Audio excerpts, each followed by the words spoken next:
Good morning and welcome to Tavern Time. This is where Lord of Nothing decides to give his worthless opinion on gaming and all things related.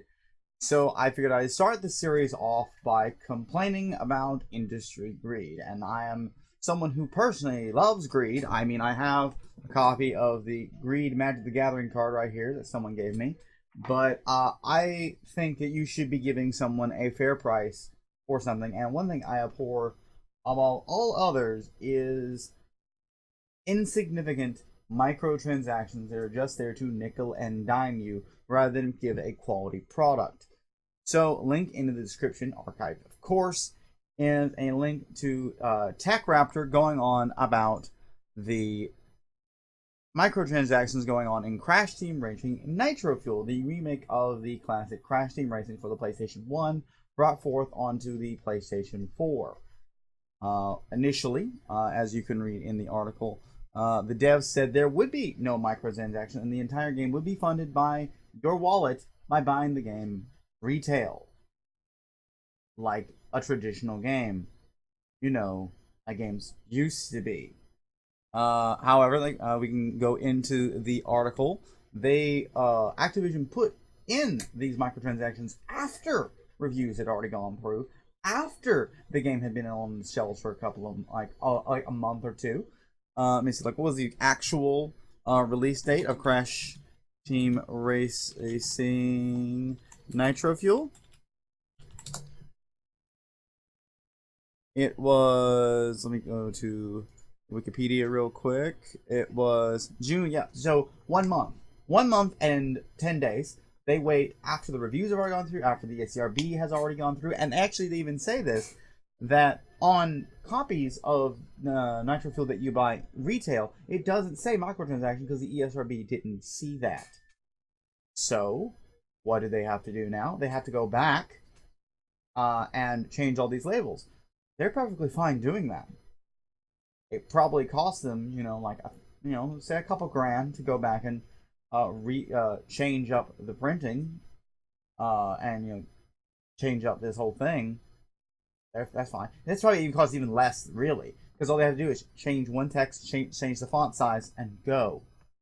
But regardless, they're just gonna change that. It should probably cost them nothing. Really, it probably costs them nothing to change this up because they're not gonna go back and change up the ones already on the shelf. No, they're gonna leave those there.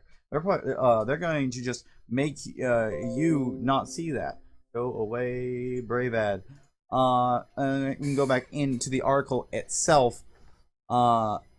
And see here. Oh, we already said that. And they're using that, and they say it's all cosmetic, and the microtransactions are for what are called Wumpa coins, which is the premium currency, because of course it is. And to be fair, you can earn Wumpa coins in game at a very reduced rate that the game already had complaints about from the player base.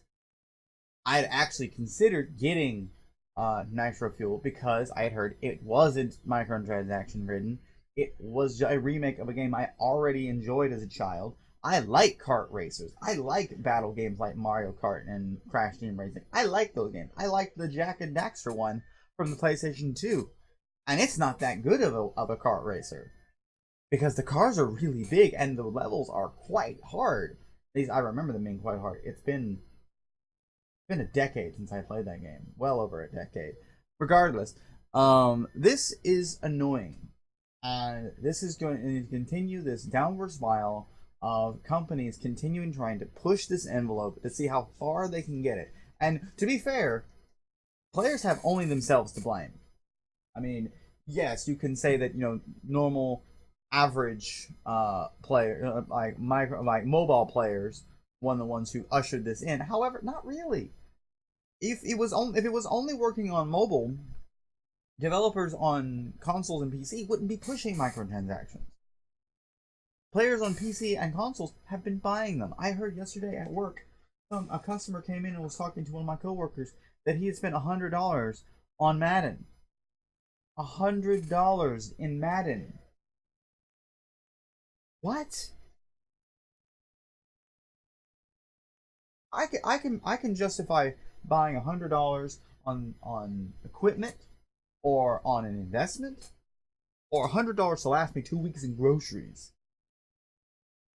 but on digital characters of a game that's not that good. What? But this is becoming ridiculous. Of course, the article then goes on to give an ad for one of the things you can now buy with some of this. So it's like, of course, they say it's some fun future content. That's what the sales of the game are for. If your business model does not allow expansion from sales, perhaps you need to change your business model. On stream recently, I've been playing Dust and Elysian Tale, which I should hopefully have footage of on screen right now. That game is $15-13. Check Steam real quick. It's quite cheap, and the game is developed by one dude. And yes, this is a plug for him, and I get nothing from him. But that game was entirely done off the back of one dude.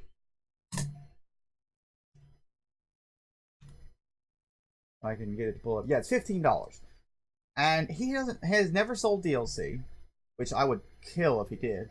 And he's never sold microtransactions.